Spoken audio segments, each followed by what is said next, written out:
Buenas tardes a todos. Mi nombre es Alejandro Martín del Campo, director de marketing para Berlitz. Y el día de hoy tenemos un tema muy interesante que compartir con ustedes en este Digital Workshop. Se trata de cómo negociar en inglés, un tema que, bueno, pues a veces hasta en español puede llegar a costar trabajo. Y pues el día de hoy les vamos a dar algunos insights y tips de cómo hacerlo, pero utilizando el idioma inglés. Para ya iniciar con la presentación, le vamos a dar la bienvenida a Francisco Villaseca, quien es uno de nuestros trainers líderes en México en todo el tema de inglés de negocios. Entonces, pues, sin más que decir, pues, gracias a todos por su asistencia. Y Frank, te damos la bienvenida. Adelante. Oh, thank you, Alex. Very good. Good to see you all. Hey, it's great to see everybody. We're beautiful Mexico City. So let's get started. It's great to see you. And here we go. Today, we're going to talk a little bit more about how to negotiate in English. I mean, what is, other than the language and the right language to use, it's basically, understanding the basics of negotiation. Alex said it right, and I couldn't put it better myself. Sometimes negotiating in your own language is hard. So let's explore what it takes to negotiate effectively in English, taking into consideration language and culture. So before we go on, I would like you guys to take a quick minute to answer our first poll. Our first question today is, other than what is negotiating, what do you negotiate on a daily basis at work, in life, in general? Do you negotiate with family, friends, the old wife or husband, brothers, sisters, peers at work, your manager, people around you? What do you do? What do you do on a regular basis? Okay, we have, all of the above, both of organizational deals, goodie, and the salary, wages, and benefits, just to mention a few of the things we get to negotiate on the job. Pretty good. So we have now, most of y'all include both organizational deals, things that have to do with your job, negotiating with peers, other areas, clients, suppliers, and whatnot. That's what we mean with organizational deals. And obviously, a more specific side of negotiating, obviously talking about salary, wages, and benefits, whether you have a good compensation package or not. So here we go. We're almost all of you are doing that, and over 50%, well, basically 50% is going for both, and a split 25 only goes for organizational deals and or salary, wages, and benefits. So, well, there you go, guys. It's clear that we know that basically we understand that we're negotiating all the time. I mean, this is my understanding in life, in general, in business, we're negotiating all the time. From the minute you're talking to somebody, talking about a point of view, talking about something you want to get done, something that you want, it's going to somehow, at some point, it's going to be whatever your interest or want is, it's going to be shared by the other person. But if it's not, it's going to conflict with that other person's interests or wants or motives or drives or whatever they have in mind. So basically that you will have, or you will experience, probably some resistance. That's where negotiating, getting out of a little bit of a conflicting situation is useful.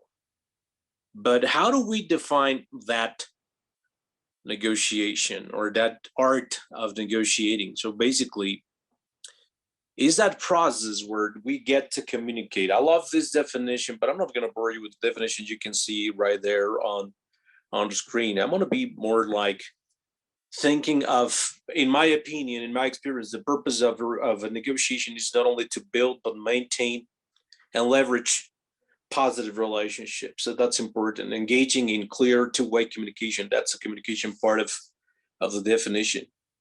You have to dig under positions for interest. You have to talk about both positions and interests. And at some point, you have to explore multiple options. You're going to go for a good standard criteria to judge your agreement, if there's one. And basically, if agreement is not there, you're going to have to acknowledge and discuss whether you have alternatives, right? And at the end of the day, if you both have met your shared interests, or you have met well enough your and your counterparts' interests and wants, well, basically, you can ensure there may be commitments which have to be mutually understood, realistic, and enforceable. So there you go. This is what we believe a negotiation is. Does that make sense? Is that something you have in mind when you enter a negotiation? Well, as we go into a negotiation, we can find, especially when we talk about organizational negotiations, the type of organizational negotiation we have, we're going to find that we have some variables. Before we go into the variables, I love the Harvard positioning of the Harvard principle of negotiation. I mean, we know these guys for many years. If you ever got to read the Getting to Yes book, we learned this from these guys, and this has become like the treatise for negotiations worldwide. And I love the Harvard principle because it's very clear. The first principle in that Harvard method is separate people from issues, right? We have to separate people from issues. It's not about the folks. It's not about the people you're negotiating with and how you feel about them. It's more about what you're representing, the interests you're representing, or they are representing at a table. So separate your ideas and people, your issues and people. Then focus, as a good negotiator is going to focus on digging into the real desires or intentions of their counterpart. If you do that and you get satisfied with those real desires, wants, and interests, probably you will be able to satisfy those, and you get a good deal, good agreement out of that. Number 3, cooperate to generate win-win options. This is when variables happen to be important. And like I said, create your standards, shared standards, to judge the agreed solution. You have to create a criteria that is deemed fair by both parties. So let's get into this variable situation, this variable point. Basically, once you have understood and you know for sure what your wants and interests are and those of your counterpart, you need to explore those variables at a table. What are some of the things that they want out of you, service, product, that can meet their needs, that can basically satisfy what they're bargaining for?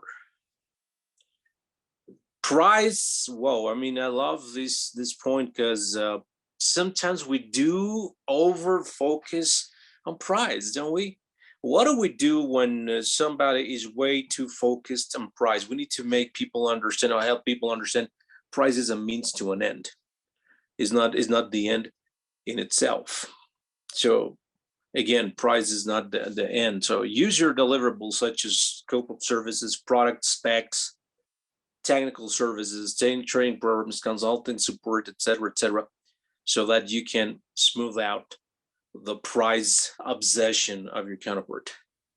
And well, number 3, another one very, very, very good point here is the terms and conditions. What are those terms and conditions that will help you define your and your counterpart's rights and responsibilities, including, why not, inventory and warehousing conditions, invoicing protocols, licensing agreements, etc., contract and legal provisions, length of contract, etc. Sounds familiar? Yeah, I'm sure these are some of the things that you guys have to deal with on a regular basis. But again, these variables are there to help us, why not, change what the expectation of your counterpart and your own may be.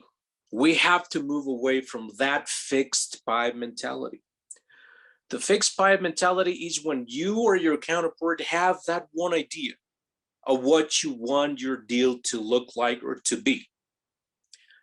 And if anything,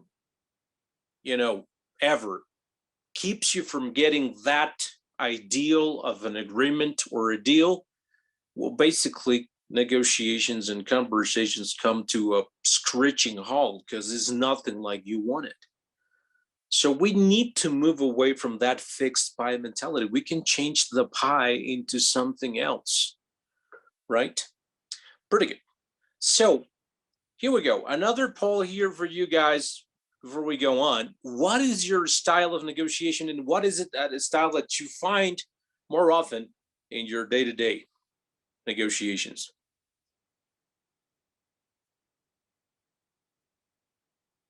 Oh, goody. We see many of you go for collaborative.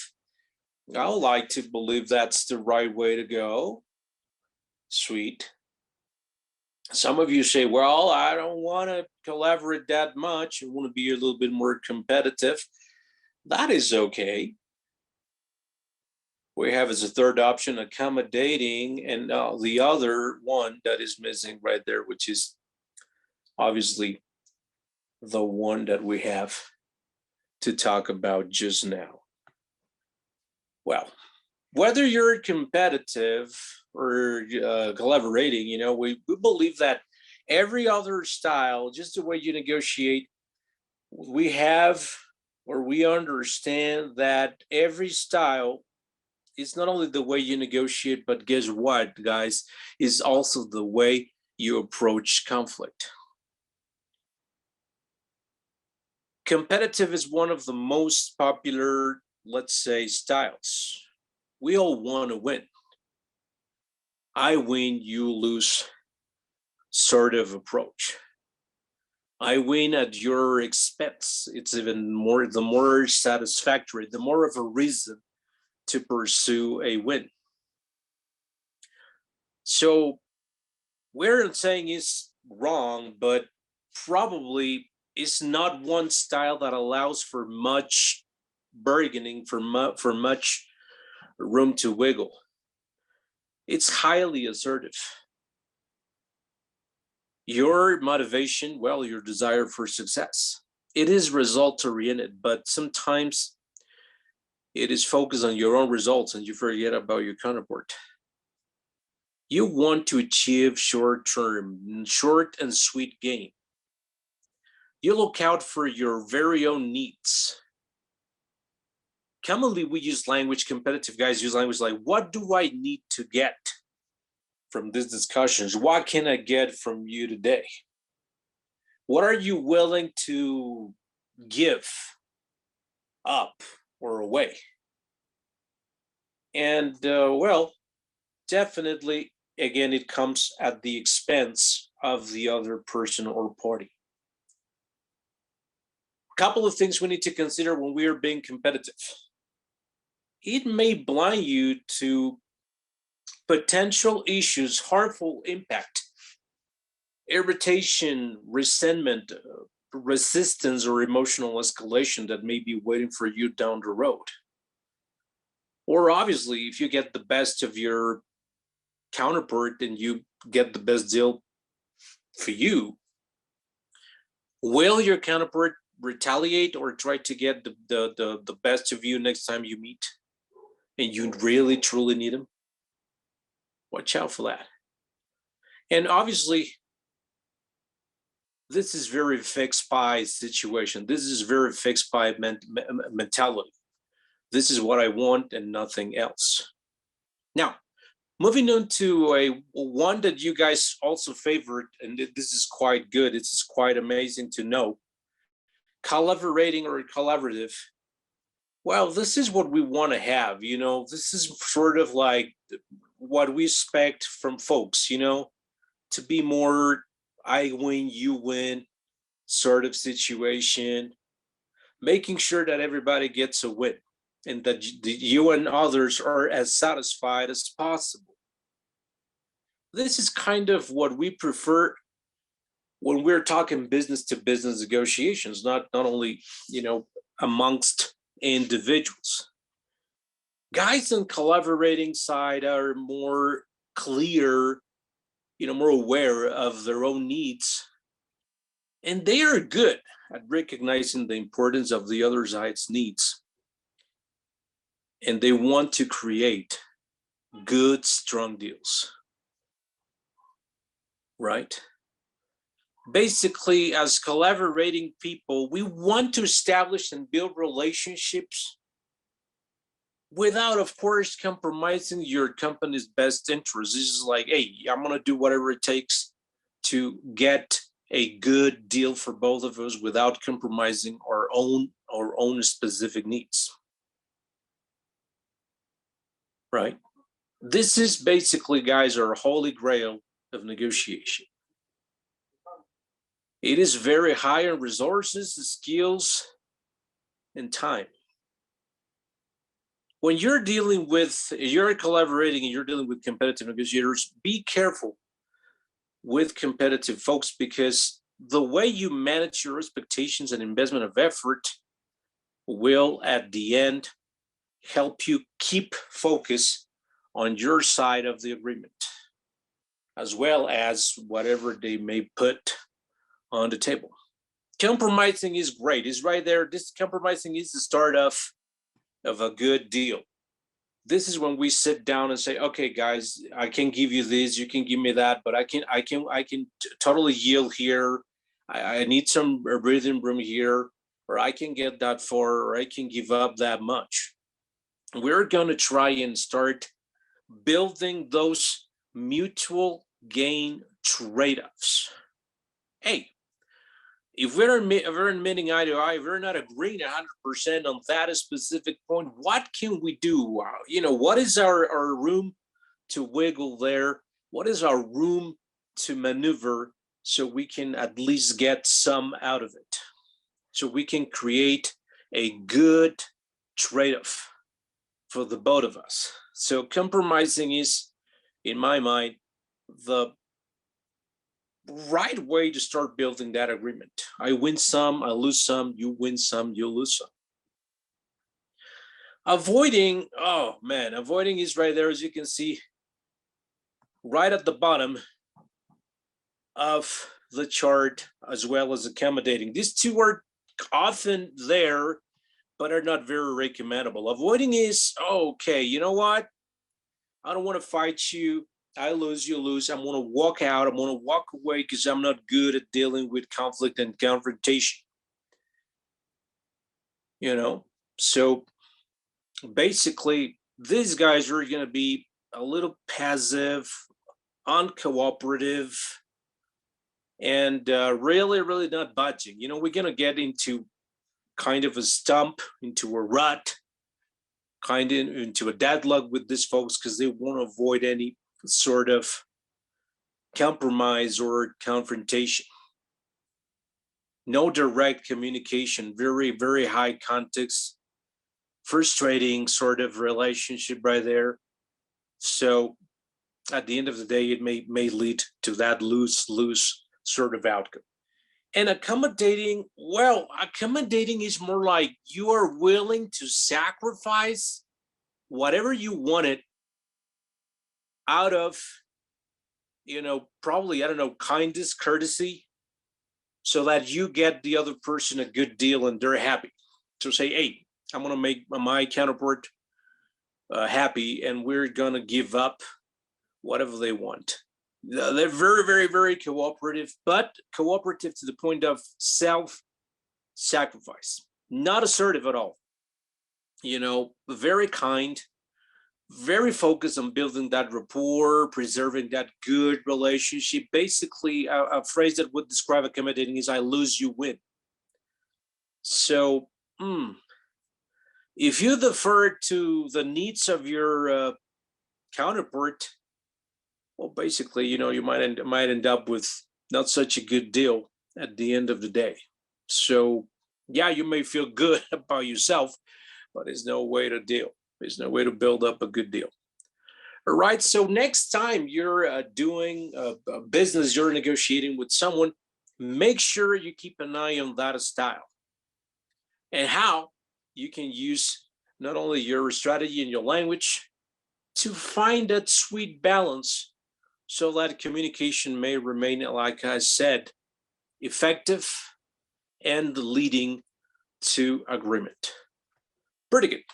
So within your process, well, basically we have to, first off, get as much information as we can. What do they want? What do they need? How vital is this negotiation to their business? How much do they need you? And how much do you need them? Set your tone. Get to the point where you can exchange information and, sort of like fill out what they want and let them also explore what you expect, so you can get to start a negotiation, the first talks. Then prepare it, go live. Issues and options are worked throughout this kind of session. And then if you get some agreements, then you make the necessary commitments. So let's go into the first point, analyzing that situation. Well, basically, you have to understand what are the right negotiating conditions for you and your counterpart. What is the level of commitment? The right information you have, you get from them. The right information you put on the table. What kind of relationship you have and what kind of relationship you're aiming to have at the end of the negotiation. What is your return on investment? By when and who is responsible to drive that return of investment, right? Moving on to developing some alternatives. Have you ever been through a process of a negotiation, talking to peers, a client or supplier, or your boss, someone at home, where basically you're not getting what you expect, and you have the notion that they're either getting what they expect? So there may be an awkward moment where people are not moving, or negotiation is not moving in any direction. This is where we have to focus on avoiding that fixed fight mentality. How do we do it? Well, we need to come up with some good alternatives. Sit down, have a good talk with the folks and see what is it that they need, or they need best, or they need more urgently. What is more present to get? What is important to all of you? What will it take to achieve success? What situation are we involved in? And what are our goals, yours and mine? Then, when you understand those differences, you can generate alternatives, again, that will help you get to those trade-offs for mutual agreement, for mutual gain. I love trade-offs. I mean, something that you can give and I can get in return, and get reciprocity rolling, get that good feeling of reciprocity rolling. What do we need to do? What are the alternatives we have at hand? Is it a completely different deal? Is it one that is amended, extended? What is it that we can do with our existing negotiation? How can we change it into something that is good for the both of us? Then use those alternatives. Probably when you talk about alternatives, you talk about your BATNA. If you're familiar with the BATNA, best alternative to a negotiated agreement, talk about your BATNA and their BATNA so you can structure your options. Your options are right there at the table. Alternatives may involve other parties as well. Don't be afraid to come up with new things, new ideas as you go, to implement new things as you go. Brainstorm, and more importantly, delay judgment. When your judgment gets in the way, probably you become more competitive, or you become more avoiding, a mix of both, and conversations or the negotiation discussions may stall. Delay your judgment.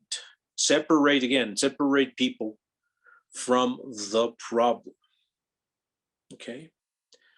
We have to remember that commonly, excuse me, not only when we talk about negotiation, but conflict and negotiation, there are two common elements that we have when conflict is seen, or when conflict gets to happen. It is all about perception.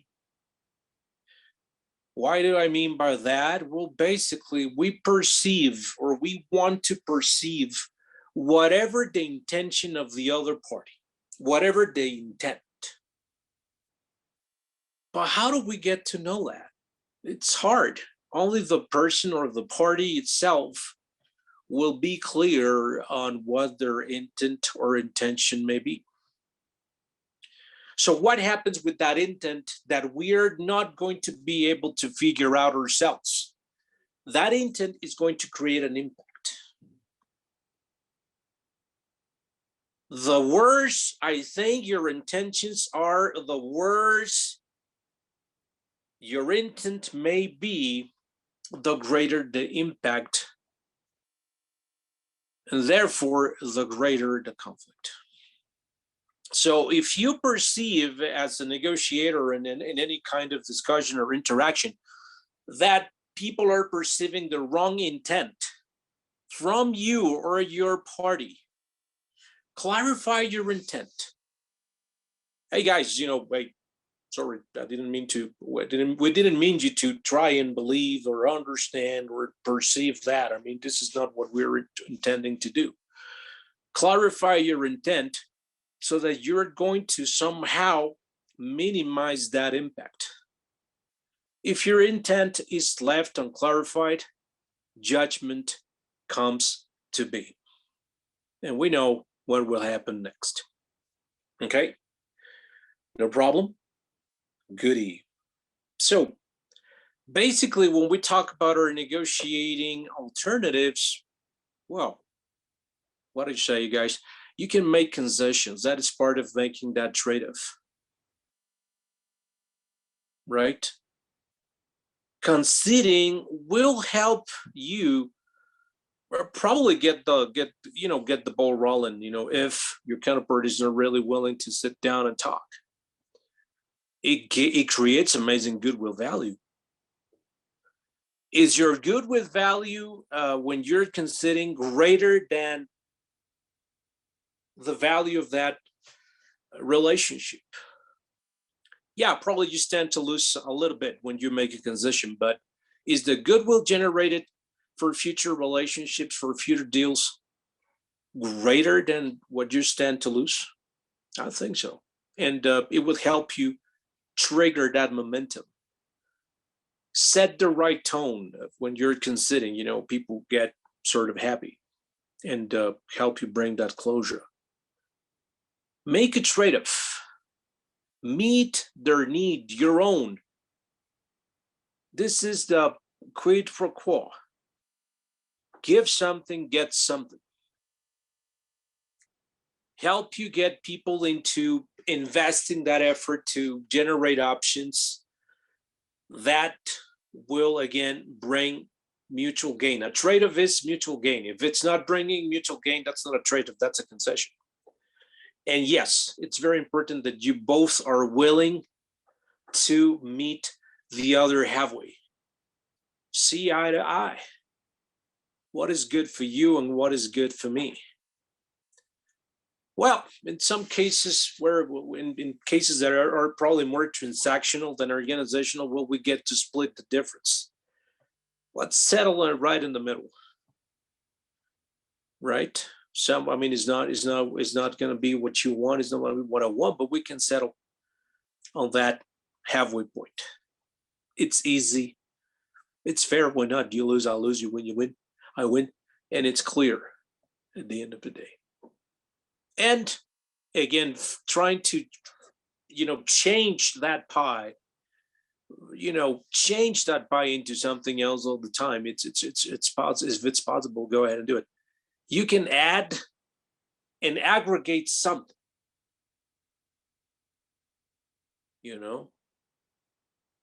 Hey, if we're not getting somewhere on this point, maybe I can offer, or you can get some more value. whether it's for low cost or an extended contract term or better conditions. I don't know, something that folks may be willing to go for.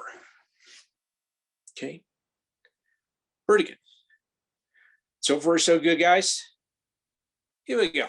Now, when you're really into it, imagine you really get to that point where you're going to negotiate with your boss, with that other company, with a salesperson, supplier, client, third party, etc.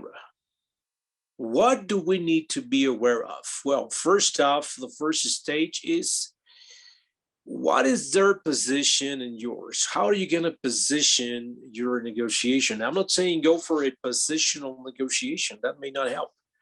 But try and get a good frame on your negotiation. What is the right frame for both of you? Clearly, when you're doing your framing or reframing communication and the way you put things on the table, the way you express it is important. And this is where language comes in handy.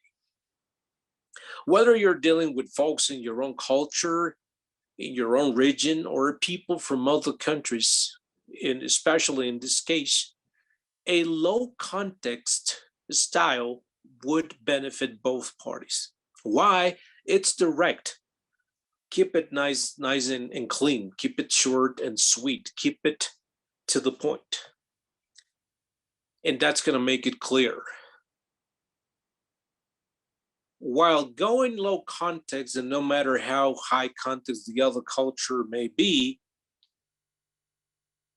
try and clarify when necessary and confirm at all times. That's going to help you, save time and potential headaches at the end. Try and understand yours and theirs background. What are the common interests you share so you can generate some rapport, some empathy, and the issues. Try to anticipate the issues that may pop along the way. Get your agenda straight. Make it clear. Be transparent. And obviously, focus on what are the topics of importance, what the sequence will be, and how you will approach every other topic. Okay, so far so good. Moving on, guys. Well, this is the time when you need to really get as much information as you can. Especially, again, highlighting the common interests. What do we have in common? What can we talk about that makes us both willing to go ahead and negotiate some more? It makes us excited. What are the standards, interest, priorities that we share? If necessary, go with your diagnostic question. This is probing. Probe, ask the right questions. Again, dig in to find out the real interest, the real desire of your counterpart. What is it that you must have? What is your must-have need? Non-negotiable at some point. And what is your like to have? Would like to have a need? We're more flexible there. And why not? Talk about your own must-haves and like to have needs. It's important they know that as well. And if there are any gaps or areas of difference, or you perceive any gaps or areas of difference, be aware of or be on the lookout for both verbal and nonverbal language that may help you understand, whoa, something is not adding up right here, or something is not looking good. And just go ahead as you work through these exchanges. You will be able to learn more about their mood, perceptions, again, intent. Remember, intent versus impact. The style of negotiation, important as well. And you can approach and adapt the way you do things, or the way you approach the business or negotiation as you go. So some questions that may help here you can ask would be, are they treating this negotiation as a problem solving effort or a battle to be won? Are they being more competitive? Are they looking at you at the meeting as, a meeting of equals? Or do they perceive a difference in status? This is very important when you're dealing with hierarchical cultures, strong hierarchical cultures. And another question that may come in handy is, are they focused on a long-term win or a short-term win? Are they hungry for a short-term gain? Right? So these questions may help you, get that information you need. Well, once you're at it, yeah, issues will happen. It's part of the game. So what happens when we want to resolve our issues? Be very specific. What is the difference they perceive or you perceive? Be very specific about the what and the why. Clarify what's important to you or your customer or your counterpart and why.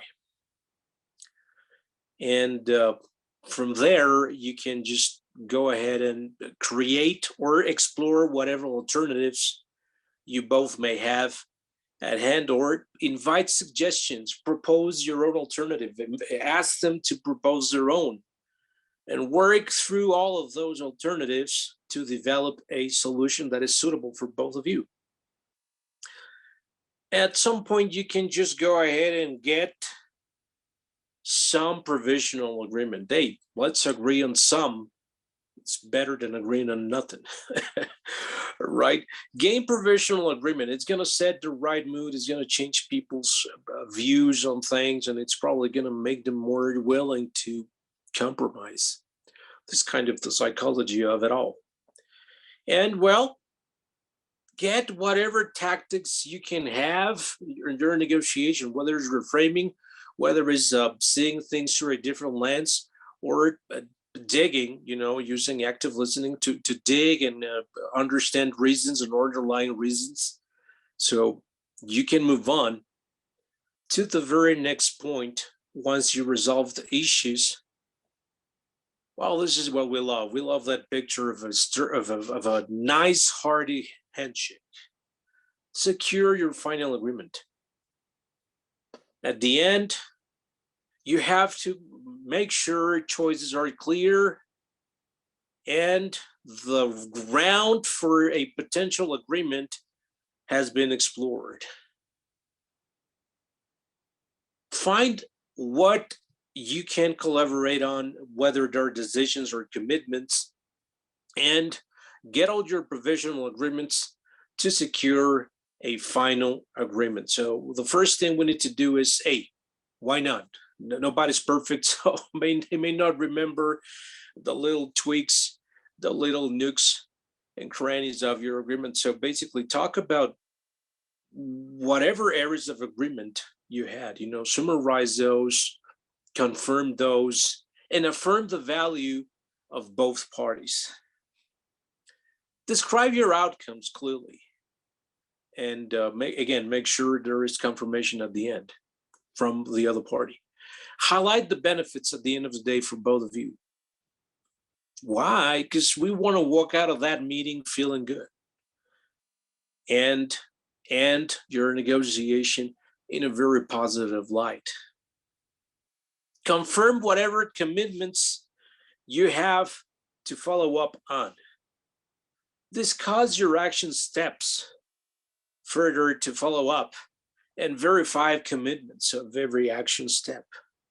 Be specific regarding the time frames. This is important. You want to make sure everybody's clear on when and how and why and what we're expecting to have at the end of the day. Okay, so this is going to help you, not only confirm your time frame, but your commitment. Okay, pretty good. So that's pretty much it, you guys. it's time for the good Q&A. So let's get to it. Gracias, Frank. Pues sí, muchas cosas que a veces aplicamos que, bueno, pues es importante un refresh para ver, y sobre todo usando el idioma inglés. A todos, si tienen preguntas, hay un botón ahí en la pantalla que dice Q&A para que, por favor, nos vayan poniendo sus preguntas y acá las vamos a ir leyendo. Entonces, dejemos unos minutos, ya van entrando algunas. Perfect. Vamos a comenzar. Listo. Mariana Villegas nos pregunta, ¿cuál de los estilos de negociación es más apropiado hablando de dinero? O sea, por ejemplo, un aumento de salario, sin parecer agresivo, pero firme. Recomiendo un mix entre collaborative y compromising. Compromising es especialmente adecuado en este caso porque si quieres evitar parecer greedy, you know, or you're taking advantage. Estás aprovechando de la situación. Es ahí donde con tu jefe o la persona indicada, tú vas a crear esos trade-offs, vas a ayudar a crear esos trade-offs y vas a usar el framing o el reframing en este caso para hacer un highlight en cuáles son las áreas en las que tú puedes ayudar a tu compañía en solving for your company. Y por qué un trade-off que va a dar mutual gain es necesario. En este caso, estás haciendo el trade-off de tu improvement, de tu mejora, de tu performance, en tu desempeño y los beneficios tangibles que puede tener la compañía. So, yo recomendaría sí ser ahí un poquito de collaborative, pero el focus es en compromising. El compromising es, ok, ¿qué puedo conceder? Las concesiones que podemos hacer ambos para tener un win-win. So, compromising sería el adecuado. Muy bien, gracias, Frank. Agustín Pérez nos pregunta, ¿cómo se debe negociar con personas de otras culturas si la negociación se lleva a cabo en México, bajo Excelente. el contexto cultural mexicano o el de ellos? Es una excelente pregunta. Podrías pensar que vas a usar tu contexto local, porque estás en tus estándares, el criterio que vas a tener para la negociación es el local. Sí, es importante considerar eso, pero en cuanto se refiere a la interacción y a la comunicación, es que es muy importante. Es importante, como decía, manejar un bajo contexto, una comunicación de bajo contexto y ser muy claro en cuáles son las diferencias que se perciben, ¿no? Por ejemplo, estas personas van a decir, bueno, es que en mi país o en mi región hacemos las cosas así. Y es ahí donde puedes explorar la diferencia de los estándares o los criterios o las formas de hacer negocios en tu región, en este caso en México. Pero sí es importante que se aclaren tanto los gaps, los huecos culturales que se perciben en la interacción, en la forma en que se recibe y se da la comunicación, y también en la forma de hacer negocios que se aclare. Así hacemos las cosas, no lo tomes personal, esto no es malintencionado, etcétera, etcétera. Entonces, vamos a invitar a estas personas a entender la cultura local mientras ellos mantienen sus propios estándares culturales, pero es importante que la comunicación claramente sea bajo contexto, es decir, muy directo, conciso, transparente, y en cuanto percibas que hay una falla, ¿no? Un malentendido, que puede haber una falla en la comunicación, sí se necesita aclarar y confirmar.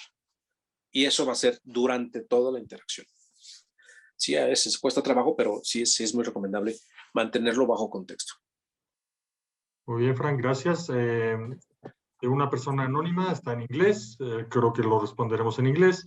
What is the most difficult negotiation that you have had? Why this negotiation was the most difficult and how could you solve this negotiation?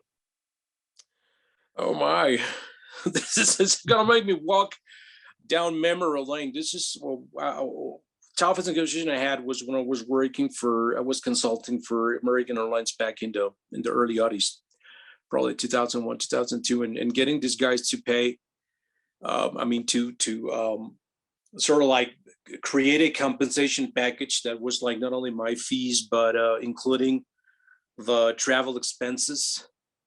I was traveling at the time in Mexico, Central America, and across the United States. So to get these guys to foot the bill for all these expenses was tough. At the end of the day, you know, I was like, you know, we were flexible. We tried to compromise a little bit.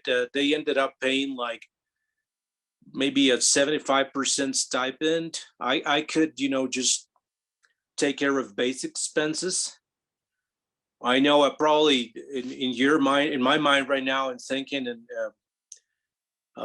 in hindsight, it was not the right way, probably the best way, but it was the best I could get. So it was 75 or basically nothing. So I think it was a good win getting these guys to pay off for 75 of my expenses. I could, you know, just trim the fat here and there, you know, just not eating out every night, or probably buying groceries, or finding more suitable lodgings, like renting an apartment rather than staying at a hotel. But yeah, it was tough. It was sort of a tug of war for maybe 3 or 4 months before I got the go ahead. And like they say, the rest is history. I spent almost 10 years working for the airline industry in America. So that negotiation, that led to more deals. You know, I moved on from American. I went to Delta. I helped US Airways get down to, you know, start operation in Latin America. So I think that was a good one. Thank you for that question. That was a good one. Thank you. Muy bien, Frank. Tenemos a Ruth Padilla, que nos hace la siguiente pregunta. ¿Cómo pedir un mejor precio sin ser mal visto? Oh, depende, ¿no? Porque si esta es una negociación más organizational, tienes que considerar tu benchmark.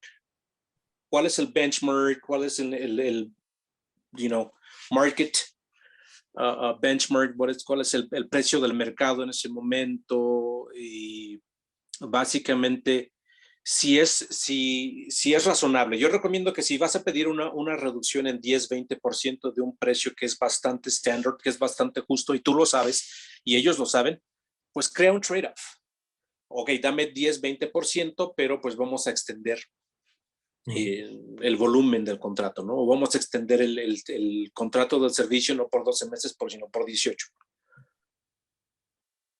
Si creas un trade-off que tu contraparte percibe que hay un beneficio para ellos también, sería más fácil que ellos accedan a darte a lo mejor no el 20, sino un 10 o 15, o por qué no, intentar conseguir ese 20%, dependiendo de cuál sea tu goal, ¿no? Pero es importante, como habíamos mencionado, el precio no es tu goal, es a means to an end, ¿no?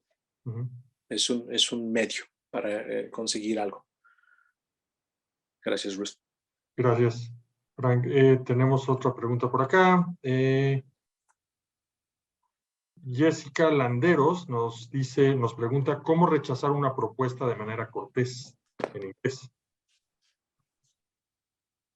Again, be very straightforward, be very direct, be polite. So you can say, you know what, we have analyzed your proposal, but it doesn't really meet our expectations, so sorry for that.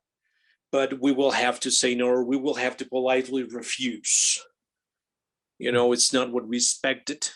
Be simple.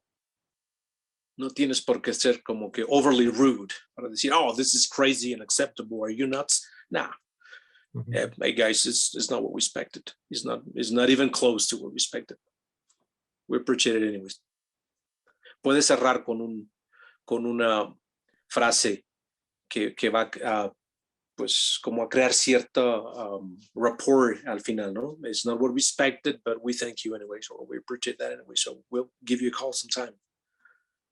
No cierras la puerta 100%, ¿no? Un punto, sí. Ok, Antonio Tagle, ¿qué tan recomendable es incluir referencias locales o culturales en la negociación a modo de hacer rapport? Eso es bueno, eso es muy bueno, porque estás haciendo ahí, evitas lo que decíamos, el judgment, you delay judgment or avoid judgment, 100%. upfront, si lo pones upfront, pues ellos van a saber a qué se enfrentan, ¿no? Y tienen que, obviamente, cada parte que viene de otra cultura, pues se entiende que hay diferencias, ¿no? Inclusive en las culturas de Latinoamérica tenemos gaps. Y hacerlo así upfront te hace ver más transparente, no hay opacidad. Y a lo mejor hace, sí, una buena oportunidad de rapport, de tener una buena discusión, una buena plática, ¿no? A lo mejor lo haces cuando están en lunchtime o dinner y sí crea no solo rapport, sino empatía. Tenemos un par de preguntas más. Roberto Perfecto. Alarcón, ¿hasta qué punto, usando el inglés como no nativo que soy, puedo usar otros elementos de comunicación si no estoy siendo claro en inglés? Quiero entender que te refieres a si mi mensaje no fue claro, pero percibo ciertos elementos no verbales o inclusive ellos te dicen, hey, didn't get it. Pues sí puedes usar tu non-verbal language, pero en este caso yo recomendaría que si estés pendiente de ese non-verbal language o de alguna expresión clara de no estoy entendiéndolo o no sigo lo que estás diciendo, para que en tu mejor esfuerzo pues puedas ponerlo siempre muy simple y muy claro, ¿no? No necesitas aventarte un speech de 2 minutos para hacer un punto. Y sí recomiendo, dices algo simple, directo y claro y confirma. Does that make sense? Is that okay? Do you know what I mean? Is that something you're getting that? Are you following? Do you know what I'm saying? Esto te va a ayudar mucho a que la gente aprecie que quieres ser claro y quieres evitar malentendidos. Ok, Frank, gracias. Y tenemos una última pregunta. Araceli Lascano nos dice, siempre cuando yo estoy haciendo las negociaciones, quiero hacer notar a la otra parte que ganó la negociación. Pero ¿qué pasa si rebasa lo que yo tenía planeado como límite en la misma? Oh my. En este caso, quiero entender que tú le haces notar que ganó. Estás estableciendo ahí un poquito de rapport, un poquito de accommodation, like estamos haciendo esto por ti o estamos dándote un gran deal o este acuerdo es bueno para ustedes. Si la otra parte en algún momento quiere exceder lo que es tu BATNA, lo que es tu límite, ese no es un buen deal. Ni para ellos ni para ti, porque al final de cuentas vas a terminar con un deal que no vas a poder implementar. Esto lo definimos con over-compromising, under-deliver. Si sobrecomprometes o sobreprometes a tu contraparte, le prometes de más, básicamente pues siempre vas a fallar, ¿no? Va a ser under-deliver. Entonces acuérdate de esta máxima, over-compromising, under-delivering. Eso es una realidad, ¿no? Pues muy bien, Frank, no tenemos más preguntas. Gracias a todos por sus preguntas. Ya para finalizar la sesión, va a aparecer ahí una survey que les vamos a agradecer, pues lo puedan completar para pues evaluar qué les pareció esta sesión. Fantástico. Mientras hacen su survey, sorry Alex, mientras hacen su survey, guys, again, si tienen alguna pregunta de este tipo de programas que nosotros ofrecemos, hey, no es solo idioma lo que ofrecemos en Berlitz, tenemos estos programas de coaching ejecutivo o programas inclusive para grupos o para individuos que se enfocan en esas necesidades de negocio, que no tiene que ver solo con el idioma, sino llevamos el idioma exacto a estas áreas, que son las que tú tienes que usar en tu día a día. Tienes que negociar, tienes que dar presentaciones, tienes que hablar en público, tienes que coordinar juntas. Tienes que hacer todo este tipo de actividad. Eres el líder de un equipo, tienes que comunicar cosas importantes, dar feedback, coachear a tu gente. Nosotros ofrecemos este tipo de programas en inglés, que es lo mejor. En inglés, considerando los aspectos culturales de los países principales de habla inglesa, Estados Unidos, Canadá, Inglaterra, Australia, etcétera, etcétera. Con estas consideraciones, para que ustedes sean capaces de desenvolverse en su área de negocio en un contexto global. Entonces, no dejen de acercarse a su asesor Berlitz en México, Colombia, en Chile. Ahí tienen los datos en pantalla. Acérquense a su asesor para que ellos les puedan ofrecer las mejores opciones. Es excelente esto, porque no solo estamos hablando ya de idioma, sino de cómo vas a funcionar en tu función, en tu profesión, en lo que haces en tu día a día dentro de un contexto de negocios globales. Y eso es lo de hoy. Entonces, no pierdan la oportunidad. Thank you. Gracias, Frank. Bueno, ahí están los teléfonos de tanto para México, Colombia y Chile. Y bueno, pues nada más me gustaría terminar con algo que resumiendo lo que dice Frank. Hoy en día, pues el hablar inglés implica, desde mi punto de vista, que puedas comunicarte ante cualquier situación como si estuvieras hablando español. Porque a fin de cuentas de eso se trata, de poderte comunicar claramente lo que estás exponiendo, lo que quieres reflejar, lo que quieres convencer, para que finalmente pues logres tu objetivo. Entonces, bueno, pues no me queda más que agradecer a Frank. Frank, muchas gracias por tu participación como siempre. Y al auditorio que se unió con nosotros, muchas gracias. Ya recibirán un mail con la grabación del mismo y le estaremos avisando de próximos digital workshops que tenemos próximamente. Muchas gracias, buenas noches y gracias por acompañarnos. Thank you, Kelly. Bye-bye. Bye.